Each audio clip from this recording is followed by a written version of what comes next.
रुक्मिणी के वंश का, यहाँ भगवान के वंश का वर्णन आता। कई पुत्र भगवान को प्राप्त हुए, 8 पटरानियां हैं और कई संतानें भगवान की हुई। रुक्मिणी नंदन प्रद्युम्न हुए और यहाँ रुक्मी इसकी पुत्री है रुक्मवती, और रुक्मी इसका मामा लगता है प्रद्युम्न का। और संयोग की बात है कि मामा की बेटी के साथ इनका जो है प्रेम संबंध बन गया। और यहाँ ऐसा भी वर्णन आता है कि इनका विवाह हो गया और आगे जाकर के इनका बेटा अनिरुद्ध हुआ। अनिरुद्ध ने भी मामा की बेटी के साथ विवाह किया। ये विवाह शास्त्रानुकूल नहीं थे और बड़ा अपमान भी इनको झेलना पड़ा। तो इसलिए देखो, भगवान कृष्ण को हम कृष्ण के रूप में पूज रहे हैं और ये प्रद्युम्न अनिरुद्ध इस प्रकार इनकी पूजा प्रत्यक्ष रूप से नहीं हो रही है। तो कहने का भाव, यदि समाज में जो व्यक्ति श्रेष्ठ कार्य करेगा वही सम्मान का भागी होता है, और जो गलत कर लेता है जिसमें अशुद्धियां रह जाती हैं, तो यदि बड़ा व्यक्ति भी है तो वो भी समाज से उसका तिरस्कार हो जाता है। भगवान राम की हम राजा राम के रूप में, मर्यादा पुरुषोत्तम के रूप में पूजा करते हैं, लेकिन उनके पिता दशरथ को हम जीवात्मा के रूप में ही मानते हैं। तो इसी प्रकार कहने का भाव ये कि समाज में जो आज हो रहा है पहले भी हुआ, बीज कभी नष्ट नहीं होता है, लेकिन ये इसलिए पढ़ाया जाता है कि भाई उस समय क्या शिक्षा ली गई थी, क्या निर्णय लिया गया था, क्या स्थितियां हुई थी, तो पहचानो।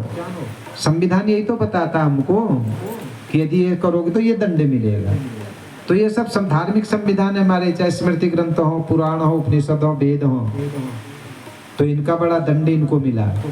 और यहाँ पर कहा भी गया कि भाई शास्त्रानुकूल विवाह नहीं है, इसलिए इसको ग्रहण नहीं किया जा सकता। इसलिए आज भी चाहे हम अनिरुद्ध और प्रद्युम्न को भगवान के संतति के रूप में जानते हैं, लेकिन मामा की बेटी को हम अपनी बहन के समान मानते हैं। ये विवाह कभी भी कोई स्वीकार नहीं करता है,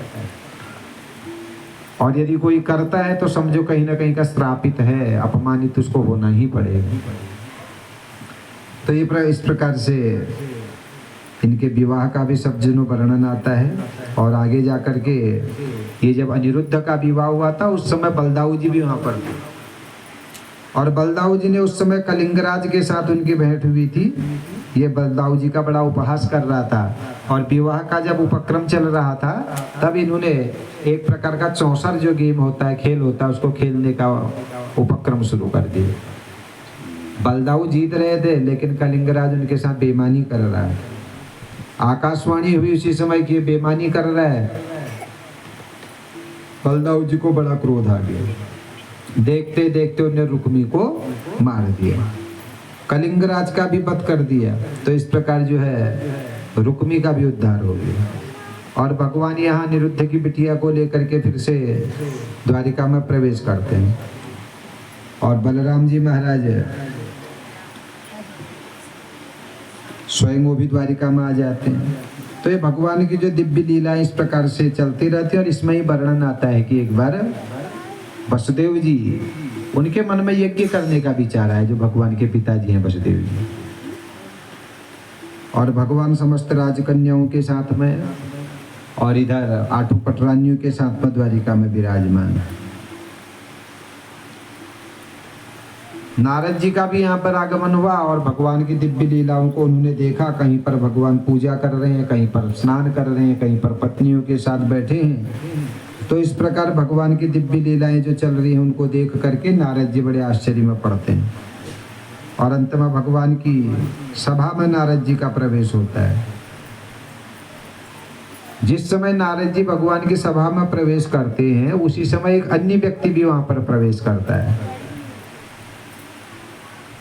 नारद जी ने भगवान को बताया कि युधिष्ठिर यज्ञ कर रहे हैं, इसलिए आप युधिष्ठिर के यज्ञ में चलिए।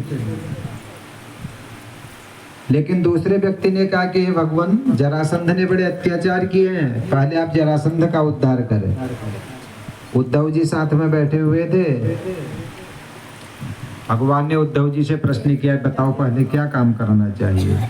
उद्धव ने कहा पहले आप युधिष्ठिर के यज्ञ में चलें और वहीं पर सब निर्णय होगा। आज भगवान स्वयं युधिष्ठिर के यज्ञ क्षेत्र की ओर बढ़ने लगे,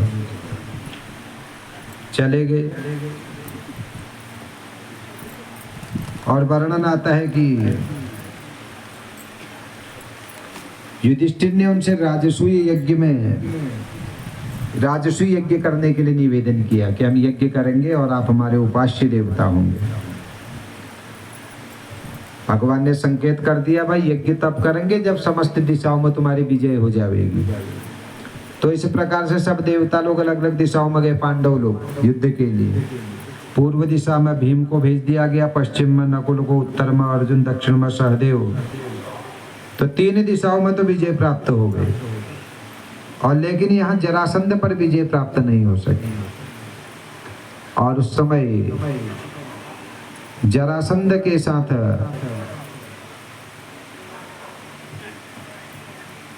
मिलन यहाँ पर भगवान का होता है, और वर्णन आता है कि अर्जुन, भीम और कृष्ण भगवान चले जाते हैं उसके पास, भेष बदल करके जाते हैं, ब्राह्मण भेष में।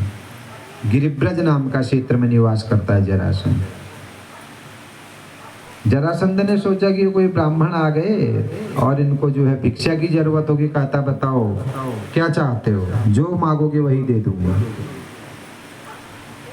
इन्होंने अपना वास्तविक रूप धारण कर दिया और कहा कि युद्धम नो देहि राजेंद्र द्वंद्वसो यदि मन्यसे युद्धार्थिनो वयम प्राप्ता राजन्या नान्य कांक्षिणः। अरे यदि तुम हमको देना ही चाहते हो, युद्ध की दक्षिणा दो, हम तुम्हारे साथ युद्ध करना चाहते हैं। जरासंध ने स्वीकार कर दिया, और उस समय जरासंध कृष्ण को कहता है तो छोटा बच्चा, इसके साथ में क्या युद्ध करूंगा, अर्जुन के साथ भी नहीं। भीमसेन जो है ताकतवर दिखाई देता है, इसके साथ में युद्ध करूंगा। तो इस प्रकार भीमसेन के साथ भीषण युद्ध आरंभ हो जाता है जरासंध का। 27 दिन तक युद्ध चला, कोई हारता भी नहीं, जीतता भी नहीं, और भीमसेन भी बड़े आश्चर्य में पड़ गए। भगवान ने उसी समय भीमसेन को एक संकेत किया, दर्शयामास विटपम पाटयन्निव संज्ञयाः। एक पेड़ के पत्ते को भगवान ने उखाड़ा और उसको बीच से काट दिया और विपरीत दिशाओं में फेंक दिया, ये संकेत किया। समझ गया भीमसेन। उसी समय उसने जरासंध को दोनों टुकड़ों में अलग अलग कर दिया, उसके शरीर के अंगों को विपरीत दिशाओं में फेंक दिया। तो इस प्रकार वो जरासंध का भी उद्धार हो गया सज्जन। कृष्ण भगवान ने फिर अर्जुन और भीम सहित युधिष्ठिर की यज्ञ स्थल में प्रवेश किया। और यहाँ पर यह भी वर्णन आता कि जरासंध ने भी कई राजाओं को जेल में बंद किया था अपनी शक्ति का दुरुपयोग